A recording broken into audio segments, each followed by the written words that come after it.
ካሳንችሱ ቅዱስ ዑራኤል፣ የኢትዮጵያ ጠባቂው ቅዱስ ዑራኤል ለኢትዮጵያውያን የሚያስፈልገን ስንት የሚያሳንስ የቤት ሥራ፣ ስንት የሚከፋፍል የቤት ሥራ ክርስቶስን ለመስቀል ቃሉን ላለመስማ ጽዋው የነካቸውማ ባለክንፍ ሆነዋል። የራሳቸው ቅድስና፣ የራሳቸው አሻራ፣ የራሳቸው ታሪክ አላቸው። እነኚህ ደግሞ ተለይተው ለሪሰርች የተፈጠሩ ናቸው። ስለዚህ ያንን የብርሃን ጽዋውን ኢትዮጵያዊውን ቅዱስ ያሬድን ቅዱስ አባ ጊዮርጊስ ዘጋስጫን ያቀመሰበት ነው።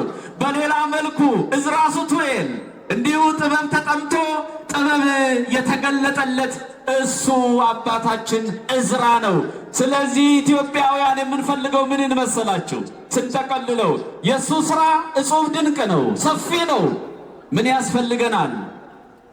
ለኢትዮጵያውያን የሚያስፈልገን አባቶቻችን የቀመሱት ያ ጽዋ፣ ያ የፍቅር ጽዋ፣ ያ የአንድነት ጽዋ፣ ያ የልማት ጽዋ፣ ያ የበረከት ጽዋ፣ ያ የሚያፋቅር ጽዋ፣ አንድ ላይ እንደ ችቦ የሚያስተሳስር ጽዋ፣ አንድ ላይ የሚያበራው ያ ችቦ፣ ያ ፍቅር፣ ያ ጽዋ ያስፈልገናል። ሊነካን ይገባል። ለእኔና ለእናንተ ዛሬ ይህንን ጽዋ ያልተጠማ ማን አለ? እህቴ ተምራ በትምህርቷ ውጤት የላት፣ ሥራ የላት፣ እድሏ ተሰነካክሎ ነጋዴው የድካሙን የትርፉን መቼ ያገኛል? ወገኖቼ ያ ጽዋ ስላልነካን እኮ ነው። የአባቶቻችን በረከት ስላልደረብን እኮ ነው። ያደረባቸውማ ጽዋው የነካቸውማ ባለክንፍ ሆነዋል። ስሳ አናብር ስሳ አንበሳን አሰልፈዋል። አንበሳን መጋለብ ጀምረዋል። በደመና እየሰነጠቁ ዓለምን መዞር ጀምረዋል። የኢትዮጵያውያን ቅዱሳኑ፣ የኢትዮጵያውያን የስውራኑ፣ የኢትዮጵያውያን የአባቶቻችን የባለ ጽዋዎቹ ልጆች ከሆነ ደግሞ ወደ እነሱ ማደግ ያስፈልጋል። ወደ እነሱ ማደግ። ይሄ ጽዋ ካልነካን ወገኖቼ ዓለምን እያየን ነው። ዓለም ለእኛ ያላት የቤት ሥራ እኛን ማሳነስ ነው፣ እኛን መከፋፈል ነው። መስዋዕታችን እንዳያርግ ሰማየ ሰማያቱን ሰንጥቆ እንዳይወጣ እንባችን እንደ ራሔል ወደ ላይ እንዳይወጣ የብዙዎች እንባ ወደ ታች ወርዷል። እንባ በተፈጥሮ ቁልቁል የሚወርድ ይመስለናል እንጂ ወገኖቼ እንባ ወደ ላይ ነው መንገዱ። እንዳትመኙ። ሰው የምታስለቅሱ ካላችሁ የድሃው እንባ፣ የምስኪኑ እንባ፣ የሚገፉት እንባ፣ በታቦቱ ፊት የሚያነቡት እንባ፣ ካህናቱ በቤተ መቅደስ ስለ ሕዝቡ፣ ስለ ሀገሩ፣ ስለ ወገኑ፣ ስለ ነፍስ ልጆቹ የሚያነባው እንባ የሚያስፈራውን መንበር ይዞ በቅድስት ያለው እንባ ሁሉም ወደ ላይ ነው። የእንባ መንገድ ወደ ላይ ነው። ስለዚህ እንባ የሚታበሰው ጽዋው ሲነካን ነው። ጽዋው እንዲነካን ደግሞ ወንጌሉ ላይ አላነበባችሁ?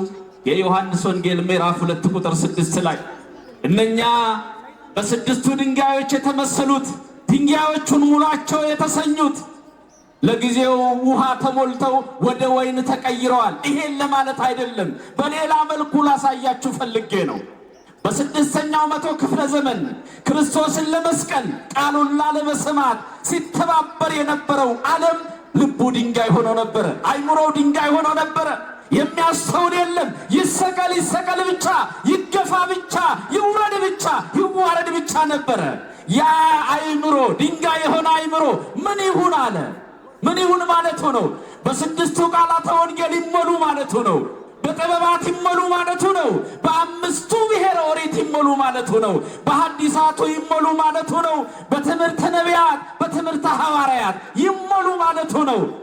በሌላ መልኩ በሊቃውንቱ በመምህራኑ ዕውቀት ትምህርት የአይምሮ ይሞላ ማለት ነው። ያ የተሞላ አይምሮ ጽዋው ላይ ይደርሳል። የጽዋው በረከት ይደርሰዋል። እኛ የብርሃን ጽዋ ልጆች ነን። የግማደ መስቀሉ ልጆች ነን። የታቦተ ጽዮን ልጆች ነን። ቀና ለማለት ጽዋው እንዲነካቸው፣ ግማደ መስቀሉ እንዲደርሳቸው በሀገር ውስጥና ከሀገር ውጭ የወላጆቻቸውን የሀገራቸውን ሸክም ከአቅማቸው በላይ የሆነውን ተሸክመው መከራ የሚያዩ ዋጋ የሚከፍሉ ለሰው የሚኖሩ ኢትዮጵያውያን አሉ። ያ ጽዋ ያስፈልጋቸዋል። ያ ጽዋ ያረጋጋል። ጽዋው ደግሞ ዝም ብሎ አይመጣም። ከሚተጉት መካከል አንዱ የካሳንችሱ ቅዱስ ዑራኤል፣ የኢትዮጵያ ጠባቂው ቅዱስ ዑራኤል ድንግል ማርያም ኢትዮጵያን አዙሮ ሲያስጎበኛት ትንቢት ነውና ቃል ነውና እምግብፅ ጸዋዕክዎ ለወልድየ ስለተባለ ያ ቃል ይፈጸም ዘንድ መሄድ አለብሽ መመለስ አለብሽ ስትባል እቺን ቅድስት እንዴት ትቼ እንዴት ተለይቼ በግብፅ ያየችውን መከራ ታውቀዋለች። እጇን ዘርግታ ድንግል ማርያምን የተቀበለች የድንግል ማርያም ልጆች አያቶቻችን ዛሬም በእኛ በልቦናችን በአይምሯችን ተስላ ያለች ድንግል ማርያም እንዴት እንለያለችው? ቅዱስ ዑራኤልን እንዲህ አለ፣ ግድ የለም ትንቢቱ ይፈጸም ዘንድ ወደ ኢየሩሳሌም መመለስ አለብን። ባይሆን እግዚአብሔር ምድሪቷን አስራት ልጆቿን በኩራት አድርጎ ሰጥቶሻልና በዚህ ደመና ከፍ ብለሽ ኢትዮጵያውያንን ሁሉ ከጫፍ እስከ ጫፍ ባርኪያቸው ተብላ በብሬት ደመና ቅዱስ ዑራኤል እየመራ ወደ ላይ ከፍ ብላ ኢትዮጵያውያንን ባርካ ኢትዮጵያውያንን ቀድሳ ገዳማቱ አድባራቱ በውስጧ የሚነቃነቁ በውስጧ የሚያገለግሉ ሊቃውንት አምሳለ ቅዱስ ዑራኤል፣ አምሳለ ቅዱስ ሚካኤል፣ አምሳለ ቅዱስ ገብርኤል መስለው መላእክትን በምድር የምናይባቸው ቅዱሳን የሚሞሉባት አድባራትና ገዳማትን ያኔ ድንግል ማርያም ባርካ ወደ ግብፅ ተመለሰች። የሷ ቡራኬ እስካሁን አልተለያትም። ቅድስት ሀገር ኢትዮጵያ ይሄ ቡራኬ ቢለያትማ ኖሮ ስንት የቤት ሥራ ተሰጥቶን ነበረ። ስንት የሚያሳንስ የቤት ሥራ፣ ስንት የሚከፋፍል የቤት ሥራ፣ አንቺ ማነሽ አንተ ማነ የሚያባብል ዝቅ አድርጎ የሚያሳይ ማንነት ዓለም ሰጥቶን ነበረ። ያ ቡራኬ ይዞታል። ያ ቡራኬ አልበታተንንም፣ አለያየንም፣ አላለያየንም።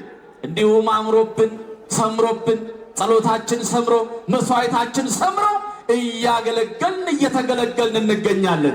ይሄ በአፍሪካ ምድር ብቻ ያለ ታምር ነው። ይሄ በኢትዮጵያ ያለ ልዩ በረከት ነው ወገኖቼ። ሌላው ዓለም ሁል ጊዜ እንነግራቸዋለን፣ ለግንዛቤ እንዲሆን ነው። ሌላው ዓለም እግዚአብሔር ረስቶታል። እንድትመኩም አይደለም፣ እንድትመኩም እንድትታበዩም አይደለም። ሐቁን እንንገራችሁ። ዓለም እግዚአብሔርን በረሳበት፣ የብርሃን ጽዋውን በረሳበት፣ ግማደ መስቀሉን በረሳበት፣ ታቦተ ጽዮንን በረሳበት፣ የቅዱሳንን ምልጃ በረሳበት፣ የቅዱሳን መላእክትን ተራዳይነትን በረሳበት የዚህን ሕዝብ መስዋዕት የዚህን ሕዝብ የእንባ ጸሎት እግዚአብሔር በቅዱስ ዑራኤል ዛሬ የበቁ ያያሉ፣ የተገለጠላቸው ይገለጥላቸዋል። ንጽሐ ሥጋ ንጽሐ ነፍስ ንጽሐ ልቦና ያደላቸው ያያሉ።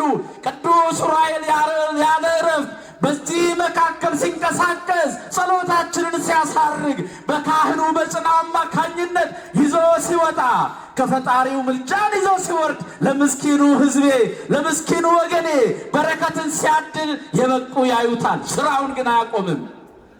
በቃንም አልበቃንም፣ ነቃንም አልነቃንም፣ ተናዘንም መጣን ሳንናዘዝ ቅዱስ ዑራኤል ይነቃንቃል በመካከላችን እንደ ሻስረቦ ምስኪኑን ሁሉ የሚጎበኝበት ቀን ነውና ወገኖቼ ይሄ ቡራኬ እንዲጸና ከትጓን አንዱ ቅዱስ ዑራኤል ስራውን እንዲሰራልን ዛሬ ቅዳሴ ቤቱን አይደለ ለማክበር የተሰበሰብነው ለአባቶቻችን የሰጠውን ምስጢር ትናንትና አይተናል፣ ሰምተናል።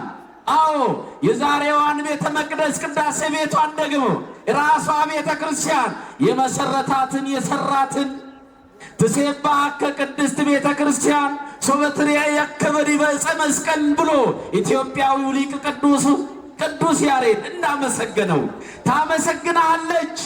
በደም ስለመሰረትከኝ በውስጧ የሚነቃነቁ ከአንተ ጋር የሚያገናኝ ድልድዮችን ብፁዓን አበው አባቶችን ሊቃነ ጳጳሳትን ሊቃውንትን ካህናትን ደጋግ ምዕመናንን በውስጤ ሞልተው የሚያገለግሉትን ስለሰጠኝ አመሰግናለሁኝ ትላለች እናት ቤተ ክርስቲያን። ዛሬ የተመሰረተችበት ስለሆነ ሶስት ድንጋይ ነው ወገኖች፣ ሶስት ድንጋይ እንደ ሰም እያቀለጠ እየሳበ ሶስቱን ድንጋይ አንዱን መቅደስ ቅድስት ቅኔ ማህሌት አድርጎ አናታቸውን በአንድ ጉልላት አስሮ የአንድነቱና የሶስትነቱ ምስክርነት በግልጽ የተመሰከረበት ቀን ነው። ይሄ ፈጣን መልአክ ከቅዱሳኑ መላእክት ከትጉሃኑ መላእክት አንዱ ቅዱስ ዑራኤል እዚች ቤተ ክርስቲያን ውስጥ ያገለግላል።